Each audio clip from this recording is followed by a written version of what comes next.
Astrology is one of the world's oldest natural sciences. From the dawn of time, humans have looked up at the stars and wondered about the future. Cities have been built and wars fought from starry information handed out by cryptic astrologers. But are we naive to believe in the alignment of the stars to predict our future? Is this really even a science? Perhaps we should take more responsibility for our actions rather than believing it was all in the stars. Are we simply too afraid of the future to put behind these ancient practices? Are astrology, crystal balls, and tarot cards simply explanations for what appears random and scary? Let's find out in this episode of the Infographics show, The Barnum Effect. Why do people believe in horoscopes? The Barnum Effect, coined in 1956 by psychologist Paul Meehl, is an everyday psychological phenomenon whereby people believe that advice based on supernatural or quasi-scientific knowledge is specific to them, when in actual fact, it is generic information that could apply to anyone. We, as humble human beings, are generally predisposed to believe vague yet positive descriptions of our personality, especially if the descriptions foreshadow desirable future events. The Barnum Effect explains why millions of people subscribe to astrology, fortune-telling, tarot cards, and online personality tests each and every day.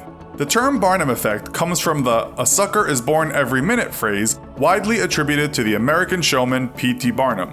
Barnum, born on July 5, 1891, is fondly remembered for promoting outlandish hoaxes and for founding the Barnum and Bailey Circus. He traveled the world collecting human oddities, or freaks, to be exhibited for a fee. He introduced the world to General Tom Thumb, the four-legged girl, Pinhead, the Siamese twins, the living torso, and let's not forget the wild men of Borneo.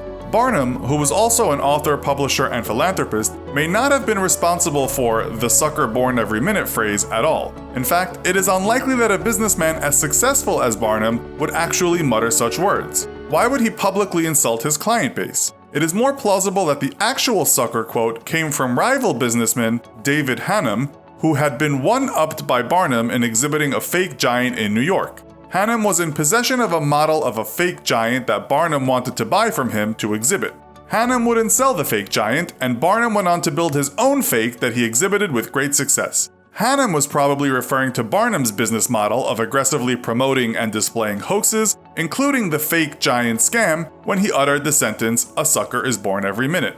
Since living in caves, humans have come to believe in astrology. We all seek some kind of order or sense for the random events that happen in our lives. Since the beginning of time, we have been scared of the future and have felt vulnerable to the chaotic disorder of everyday life. We need to travel back 4,000 years to look at the first organized system of astrology that arose during the Babylonian age during the second millennium. The Babylonians were the first to describe the 12 zodiac signs. The Egyptians refined this system before the Greeks took a hold of it and shaped it into its modern form. During Alexander the Great's conquest of Asia, the Greeks were introduced to the cryptic cosmological systems of Syria, Babylon, and Persia and made them their own. In the modern world, astrology is just as popular, with almost all magazines and newspapers having astrological sections. Thousands of websites are devoted to telling our fortunes, and according to a study, 58% of Americans between the ages of 18 and 24 believe astrology is scientific. In fact, the same study suggested that skepticism of astrology is on the decrease. Why is this? Well, astrology may excuse us for our less positive traits or actions. We can blame being late for a meeting on the full moon in Aquarius, or justify splitting with an unsuitable romantic partner because our star signs unfortunately clashed.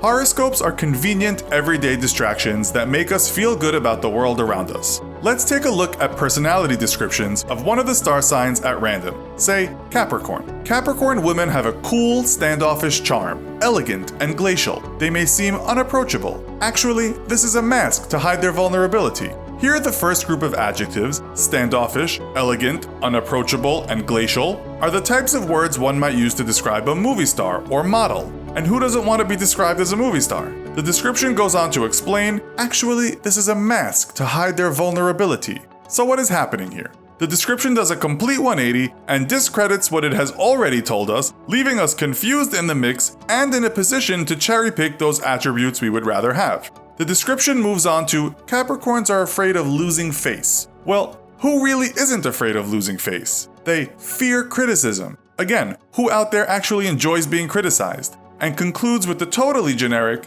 she expects the best from her children. Moms of the world, please raise your hands, those of you who expect the worst from your children. No hands raised? Right. While most of us realize that reading and believing your horoscope is a little, let's say, naive, can astrology actually be dangerous? Well, if you happen to have been a child born in pre-Columbian Maya culture, right up to the Spanish conquest in the 17th century, your fate could well have been determined by the stars. The Mayan religion blended several aspects of nature, astronomy, and rituals. They developed calendars around the stars and the planets, and built astronomical buildings where they practiced human sacrifice rituals. They used a number of methods including heart extraction, shooting with arrows, and the placing of the sacrificial live body into a ball for a ritual reenactment of the Mesoamerican ball game, followed swiftly by mandatory disembowelment. Nope, you won't see that in your Marie Claire horoscope. Statistics show that over 90% of Americans know their star sign and as many as 50% read their horoscopes, but it is not really clear how many actually believe what they read. Perhaps horoscopes are consumed more as entertainment nowadays, with a group of hardcore fixed believers in the minority. So, what do you think? Do you believe in your horoscope? Can we really tell our future from the stars? Let us know your thoughts in the comments. Also, be sure to check out our other video called What If the Whole World Suddenly Went Blind? Thanks for watching, and as always, don't forget to like, share, and subscribe. See you next time!